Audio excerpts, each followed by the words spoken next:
Okay. So next speaker is Wenyuan Fan. He's going to talk about the very low frequency earthquakes in between the seismogenic and tremor zones in Cascadia.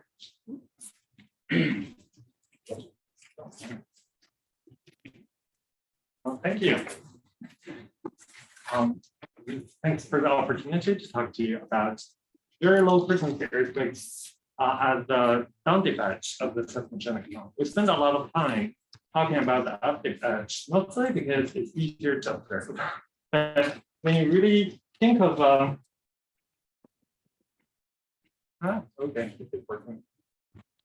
the seismogenic zone look like at a megastrata, it's rather complicated. Now here is a canonical view derived from the non-kite subduction zone. As we see, from very shallow to the dip, we actually go through quite a few zones. From the shallower part that can potentially have the VLFEs and the tremors, to the megastrata seismogenic zone, and to the deeper part. Now the deeper part is a little bit interesting. For the non-kite subduction zone, there are two parts. One is the long-term. One is the region that hosting long-term close-up events, while the deeper part can have deep ETS events, including the short-term close-up events and also the VRFs. Now, what always strikes me is how sharp transitions are illustrated in all the cartoons. Mathematically, at a depth, the transition happens. Right? So, what happens in Cascadia? Now, in Cascadia, to our best knowledge, we know at the shallow parts, we used to have very large earthquakes outlined by the purple contours. This is a figure I borrowed from the Walton et al., which is a review paper, really good. So the locking depth seems to be up to 20 kilometers deep. While at the same time, in Cascadia, we also have tremor and close-up events, which often occur together as the ETF events. The tremor zone here outlined by the yellow contours show the depth at 30 to 50 kilometers. So with the numbers, first thing came to me was this doesn't add up. There is a gap zone in between of the seismogenic zone and the tremor zone. So what happens? Well, in this zone, we do not observe tremor. That is the fact. And from the near coastal geodetic observations, we know it is not fully locked. So what is the physical nature of this gap zone? Understanding the physical nature of the gap zone has practical implications, right? For example, here are a few rupture scenarios showing that rupturing shallower than the 1 centimeter, which is delineating the dominant edge of the seismogenic zone to much deeper, even going into the tremor zone. And what happens is all these rupture scenarios seem to be within the error bars of the geological observations, which means they're indistinguishable from the geological observation. And the differences have strong impacts for the near coastal promotion scenarios. And people living in Seattle are concerned about this a lot. And so what do we know so far? Well, at the moment, geodetic observations indicating from short term, which are included in the each ETF event, to longer term slip characterizations, suggesting there might be low amplitude emergent close slip events occurring in the region. And what we observe here are the outlined patches are somewhat sporadic. That's one thing. The other part is the occurring patches are offshore, which means they're not very well constrained. So there are still a lot of unknowns, and we need to understand this better to better understand the future rupture scenarios. So today the goal is to discuss a few questions, including can seismic events occur in this gap zone? What is the physical nature of the gap zone? And if there are slip events in the gap zone, what are the relationship between these slip events and the seismogenic and tremor zone events? These are very big questions, so please be assured that the talk will not be able to answer all the questions conclusively, but I do have interesting observations to share. So let's get into it. The first question is, can seismic events occur in the gap zone? The answer is yes, because I showed you in the title. Here, during the August 2009, we detect three very low frequency earthquakes likely happened in the gap zone in Cascadia. And these three events occurred soon after a magnitude 6.9 earthquake in the Gulf of California. So here is your connection from Rich to connection. So this is a wave field produced by this seismic event. Here, the color represents the arrival time of a surface wave packet, and the arrow shows the wave propagation direction. And all these four panels, they share the same color bar.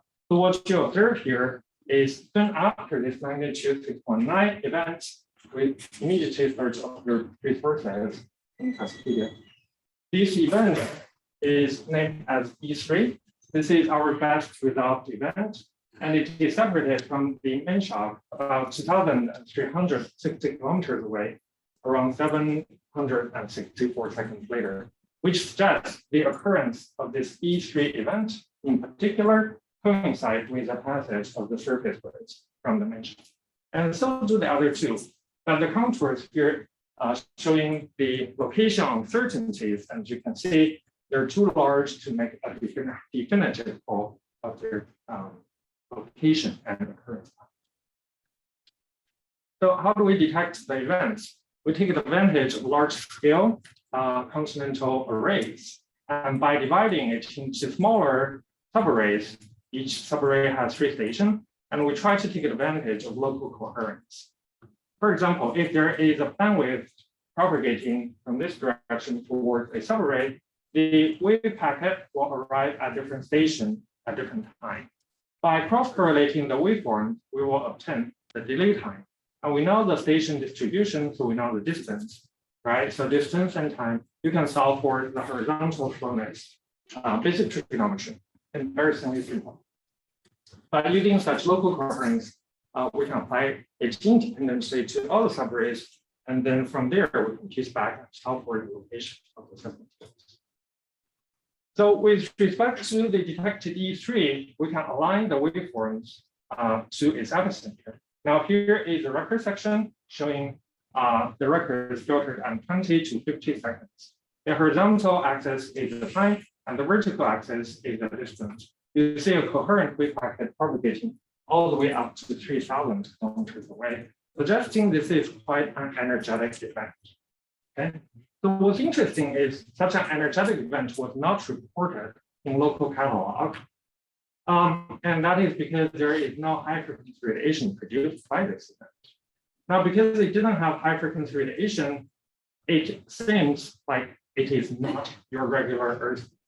And if it's not the regular earthquake, we have very limited options to choose. So most likely it is to be VLID.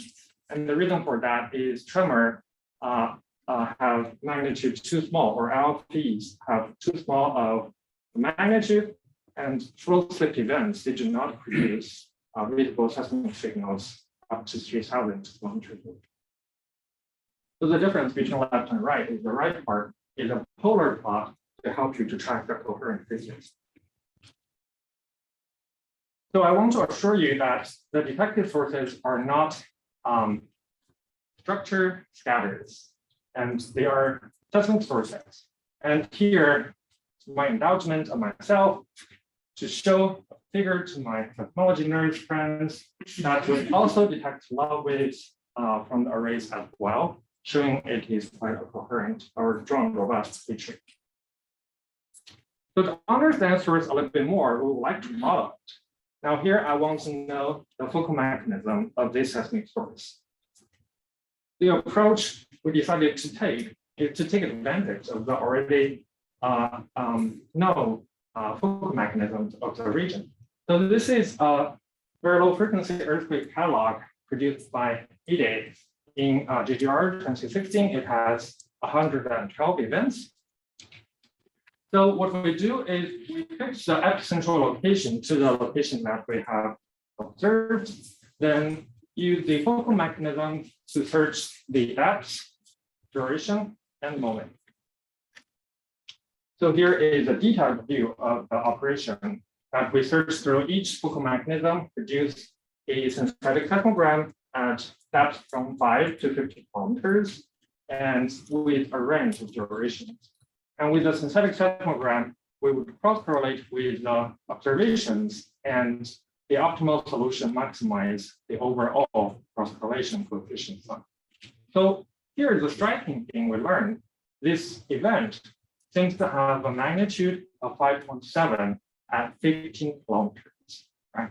So what's exciting here is not only in a map view, we think it's in the gap zone, but here from the modeling, we also seem to prefer a depth that is shallower than the tremor and slow slip zone.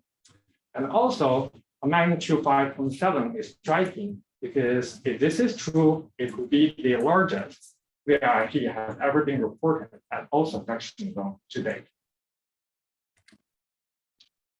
So here is a more detailed view showing you the wave field caused by this, let's say, magnitude 5.7 VIP. So the map view shows the cross-correlation coefficients of all three components as at a given station. The color represents representative cross-correlation coefficient, which is computed by the geometric mean of the three components. And you see, in general, we're able to explain records up to 30 degrees. Only 30 degrees because that's my choice to compute it all the way up to 30 degrees. We were not able to use stations within 500 kilometers, mostly because it occurred too soon after the main shock, and the waveforms were strongly impacted by the ongoing vibrations of the now the polyness. So in the inserts, I'm showing you two example stations. They are picked by not because of their average cross-correlation coefficients, but because of their locations. Here on the upper part is this TA station, and the lower part is the Berkeley station. So the interesting part of the station is it is at the north direction of the main shock, and which means the north-south component of the horizontal record is the radial component for the surface wave, while the east-west direction would be the transverse component. And for this VLIP, it happens to be the opposite. The north-south direction would be the transverse, and the east-west would be the radial. And that shows in the record that this part is the main shock wave, and this part is the VLIP wave. So you do see the log wave arrive much faster, slightly faster than the release wave, and because of the location, confirming our observations. If this is true, with the magnitude of 5.7 at a depth of 15 kilometers, given the network configuration of the Pacific Northwest, we should have some geodetic signals. And that's where my friend Andy Barber came in, who is an expert in processing string meter data. And here we put forward the hypothesis that we would be able to detect geodetic signal from VLIP for the first time, and it is true. So here I'm showing you two example record sections from this two PBO station, borehole string meter station. We're on Nota now. The three records are the unprocessed record, and they're not flipped. They have string meters of excellence. They have a very broad sensitivity to a wide range of frequencies, but the amplitudes are too high because of the main shock run, like fluctuating this way. And the record is a low pass filtered record. So what you observe here is immediately after the occurrence of the E3 that is determined seismically, we observe a static offset from this two string meters. not just these 2 string meters, we actually observe at quite a few string meters around the tip. Here are 5 stations, but I think we have 6 or 7 stations. And string meter has 4 components, as what the last figure shows, and they're all horizontal. Now, I do not remember why we only counted 3 components on this figure, but the idea is that we see a coherent spatial pattern of the static deformation from this layout. Now we have quite a few geodetic observations, right? Independently, we can use the static offset to locate where the seismic source was from. So this exercise is assuming a Okada solution and then try to simply map back to the surface where the event is needed to produce the observed static offset within displacement field. So the color here, the brighter the color, the more likely the event location is. And from the Okada solution, we observe that there are 2 preferred locations that explain the geodetic displacement, and 1 is very close to the seismic location.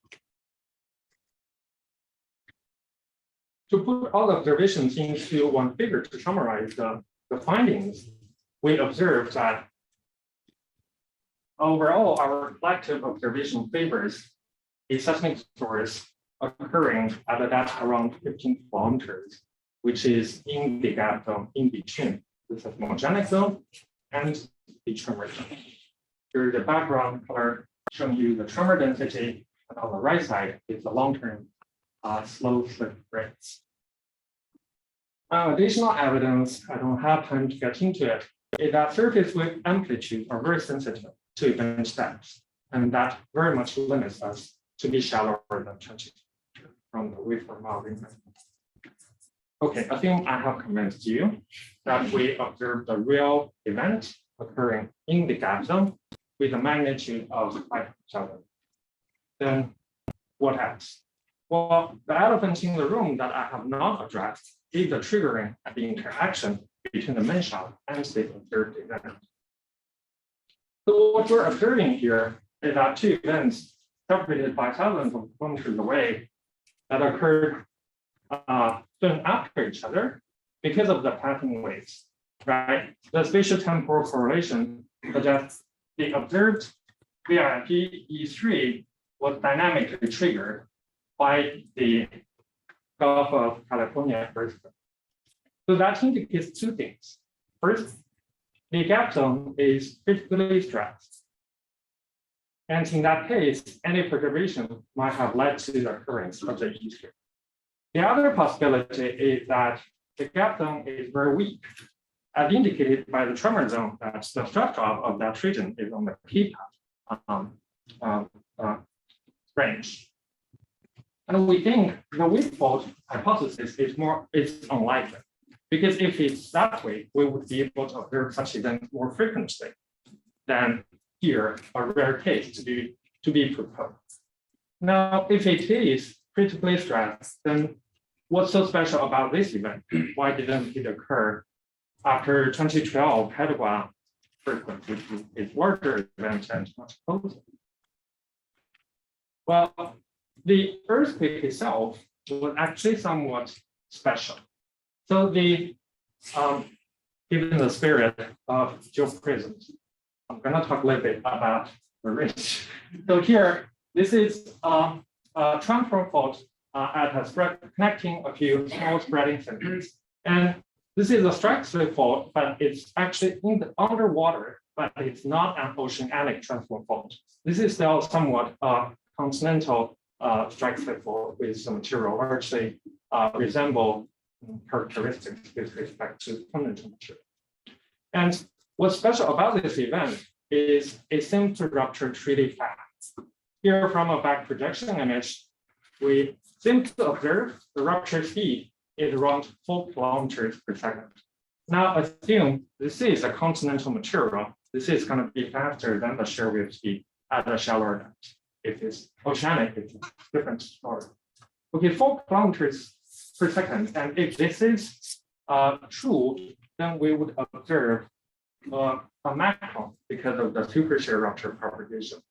And that's what we see here, is that within the cone, the waveform of the magnitude 6.9 is almost identical to a magnitude 5 event in the similar range. And the color here represents the oscillation coefficient of release waves from 10 seconds to 25 seconds. And if this is a supershear rupture, then the ground motion within this cone would be greatly amplified, which relates to the amplitude region, as you can see, around 750. So what's interesting of this is this event ruptured towards the northwest direction at really fast speed and potentially cause very strong ground motion along the coastline and eventually cause the VRIP choke. So it was critically stressed, but also the push was a little bit stronger than Euro as well. So given the situation, we think the fault zone is more likely to be critically stressed and the large perturbation larger than Euro, not that great.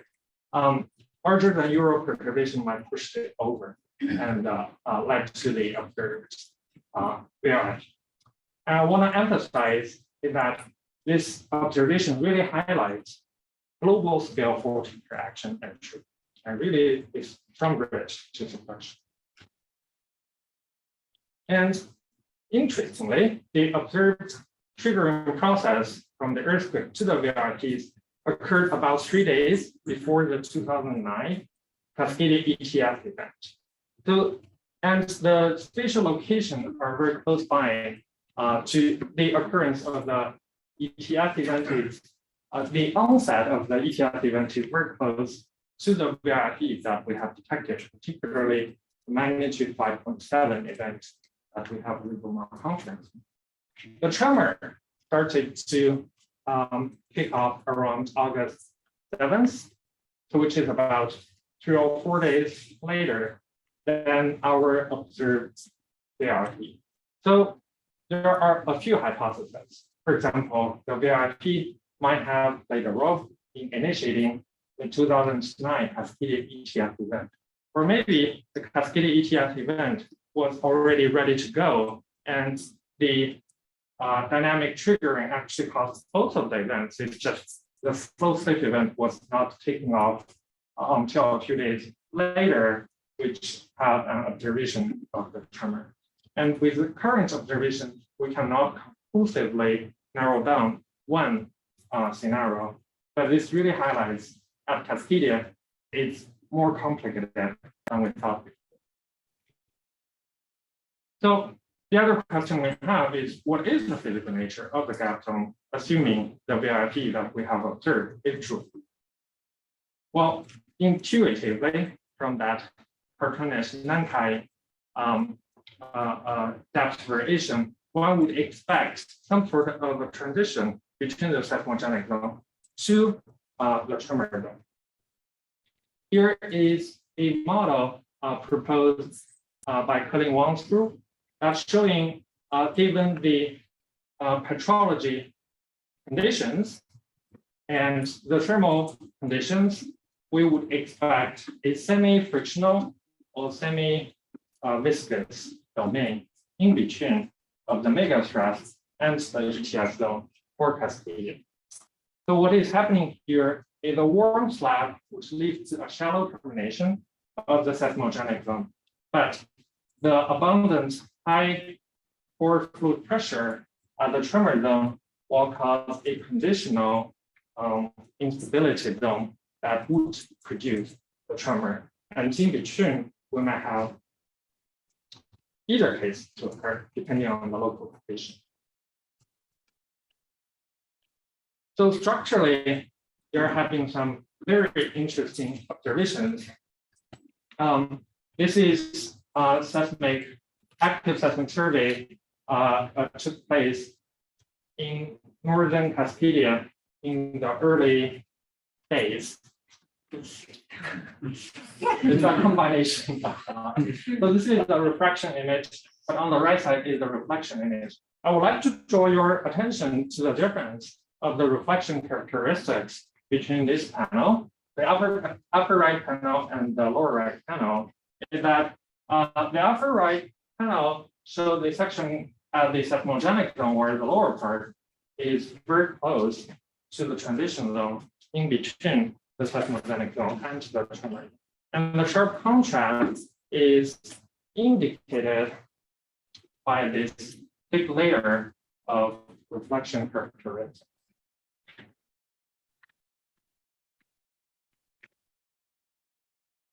And from Donna's group, they cleverly proposed a conceptual model, which is for Alaska, but I think we can borrow for Cascadia as well, is that at the downlink edge of the seismogenic zone, the thick layer of sediments could potentially facilitate development of a range of branched faults. And the range of branched faults could trap a lot of the fluid and lead to overpressurization. And those would potentially offer a permissive condition for shear instability as observed for the VRT, while also show up as a thick layer of reflections. Now, having this image put together, it gave me some confidence in the result focal mechanism, because this is a subhorizontal geometry, which is not the slab 2 geometry at that location. But if we do have a thick layer of sediments that trap fluid, it is much easier to have a subhorizontal geometry for the event. So what do we see here is that at this particular spot, we're able to have a seismic event with a magnitude of 5.7. And this would indicate if the rupture starts from the shallower portion, it is permissive to allow the rupture to grow into a deeper inlet. But at the same time, I want to point out is that this is a case study, and we only have confidence in one patch. And this might not represent the whole gap zone as shown here from south to north, and suggesting that we need more observation and more careful analysis of emergence. So the last part, I want to draw you back to the term of VRFP, right? So I called it VRFP because I didn't know better. I still do not know better what that would be. So assume it is a VRFP, then given the magnitude, we would expect it to last much, much longer. Now on the right side is a scaling relationship proposed by Ida et al. That is showing that slow events scale differently than regular earthquakes. So it is proposed that the slow seismic moment would linearly scale with its duration, while for earthquakes is cubed, right? And if that is true, a magnitude 5.7 would lead to 6 days or even a month of shaking. And which is not the case because we observe seismic signals, it has to happen within seconds. And recently in Cascadia and also Mexico, we start to observe slow slip events in the regions same to scale with duration cubed. And here I'm adding one more data point to this scaling relationship. As in the VLIP range, it also seems to scale as duration cubed instead of a linear scale with this moment. And what's significant about this is it seems that slow earthquakes and fast earthquakes, regular earthquakes, if they follow the same scaling law, it indicates they follow the same rupture physics. And because slow events occur more frequently, this is encouraging that we might be able to learn more by investigating slip events or source behaviors of these events in detail at Cascadia. Yes. Can you? Oh, okay. Yes. That's my last slide. Is that we observed the largest VLIP to date at our subduction zone at Cascadia, and this is also the first time we have the geodetic observation of such an event. And what we show here is that global scale faults impact and trigger each other frequently. And with that, I can take any questions.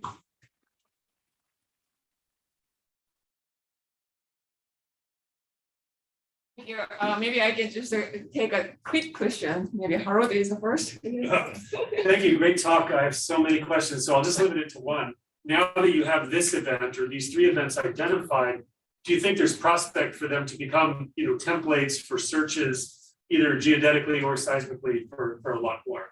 Yes, that's what I'm doing is trying to first go through the past 20 or 30 years of data and see what are the candidates, and then get into the details of the distribution and birth mechanism. I think for the northern part, it is a little bit special because of the geometry has been changing. And so using that as a template might limit our options. So I think a broad search at the beginning would be better. But yes, absolutely.